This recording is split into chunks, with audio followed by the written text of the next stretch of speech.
Thank you so much. I've been so touched by those words. Thank you for that introduction, and really exhilarated by all the speeches that we've heard here just before I came up. I'd like to ask your indulgence. My first act of courage will be to remove my jacket. It is incredibly, incredibly hot. We in England like to talk about the weather a lot, so forgive me for mentioning the weather. I would also like to say that I notice in the audience and also on stage some new inducted members into the armed forces. Shana, who's just been inducted into the Marines, her dad apparently is here, and apparently we met when he was deployed in Bosnia back in 1998. So to all the Marines, Semper Fi, and a nod of the head and a tribute to all the members of the other services represented here today.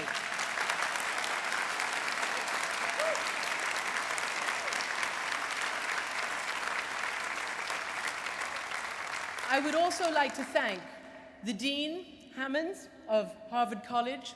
I would like to thank all the alumni, all the faculty, all the families and friends.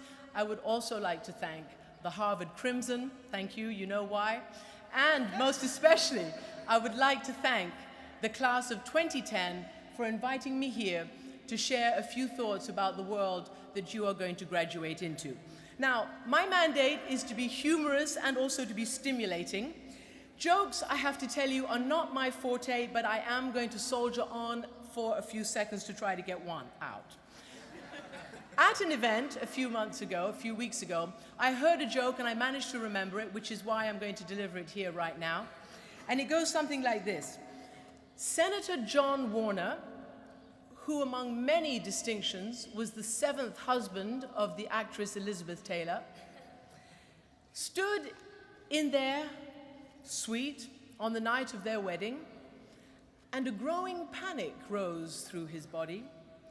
He thought to himself, I know what I'm meant to be doing here next. I just have to figure out a way to make it interesting. Which is a little bit of the dilemma I find myself in right now.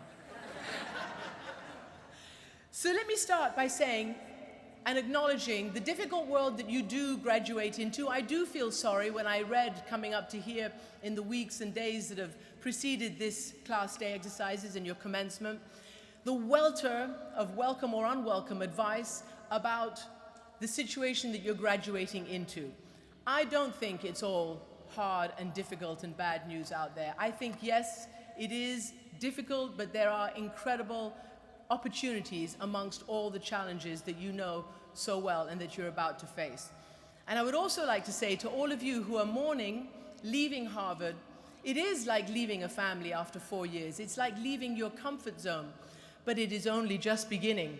There will be so many more barriers to crash, so many more families to join, so much more fun to be had, and so many opportunities to think, to push yourself, and to be on the cutting edge of your future and the future of your communities and your world. I want to tell you that whatever talent it is that you have, all of you who can, I hope you will take this moment to think about traveling around the world. I hope that you will either get your passports or renew your passports, and think about taking this moment to perhaps take a gap year or a gap period of time to go out, not just to see the world, but to launch all your talents, your interests, your fervor, your youth in the service and in the enjoyment of what you can find out there.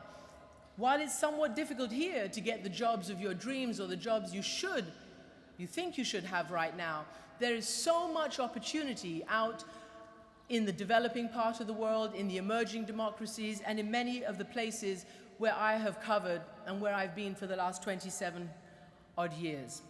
Whatever your talents or interests may be, in the less developed parts of the world, as I say, people are waiting for you. They're waiting for an army of energetic idealists like you to help build small businesses, to run schools, to teach class.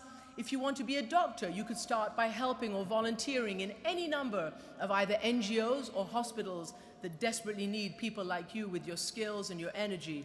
If you're into the environment or environmental entrepreneurship, there are factories, there are fields, there are reforestation projects that are waiting for you as close as Haiti. It will change your lives, and it will set you on the road to your future. America, as you know, is extended and overextended all over the world, from Iraq to Afghanistan, Haiti, as I mentioned, you name it. If you travel, if you volunteer, if you take internships and entry-level jobs, you can share your unique American talents and values, and I hope that you would take the time also to learn the language of whatever country you happen to end up in, to learn the culture, to learn the politics. You know, I was just at the King Tut exhibition with my son in New York, and I learned there that the preeminent translator of hieroglyphics into a known language was an American, Charles Wilbur. The preeminent students and professors of so much that we now know about have been Americans, and Americans who have traveled and put their unique talents and abilities to work on behalf of people overseas and, in turn, people here. As I said, travel and work abroad will stand you in good stead and shape your futures. I know it's risky, and many of your parents will think I'm crazy for saying this kind of thing at this moment, but I want you to just do it, because we live in a globalized world. Everything, not just business, but health, education, everything we think about now has international tentacles and ramifications. You will never again, this generation and future generations, will never again have the luxury of just looking inwards. It might amaze you to know that many great American universities have opened campuses in the Middle East, in Asia, and in many other places around the world. There are some 3 million students around the world who attend colleges and attend campuses that are outside their own countries, that are in countries that are not their own. One of the most inspiring and important messages of the 20th century was delivered here on Commencement Day in 1947 by General and Secretary of State George C. Marshall. It was 2 years after the defeat of Nazi Germany, and he had just returned from Europe to report to his government of a Europe that still lay in ruins.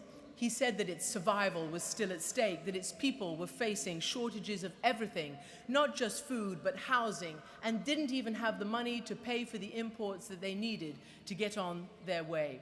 So he used his Harvard address to propose a massive pan-European and US economic recovery plan, and what became known, as you all know, as the Marshall Plan, and indeed has just been celebrated again in Paris this week as the US unveiled the building right in the heart of Paris that was used as the European headquarters of the Marshall Plan to rebuild Europe.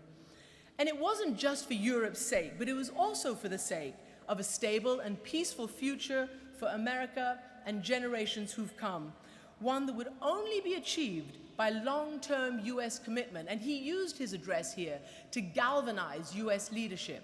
And he said that it needed not just piecemeal action, but that any US assistance in the future, quote, should provide a cure rather than a mere palliative. America's challenges remain the same today, helping to stabilize anywhere from Afghanistan, Iraq, Yemen, Haiti, Pakistan, all the countries and places that have become so significant and important to your lives are all vital and require a long-term commitment, a coherent commitment for your peace and security as well. And beyond the armies and the treasure that the United States is deploying and spending in these places, they need armies of people like you who are graduating today, civilians who wield bright ideals, high ideals, smart ideas,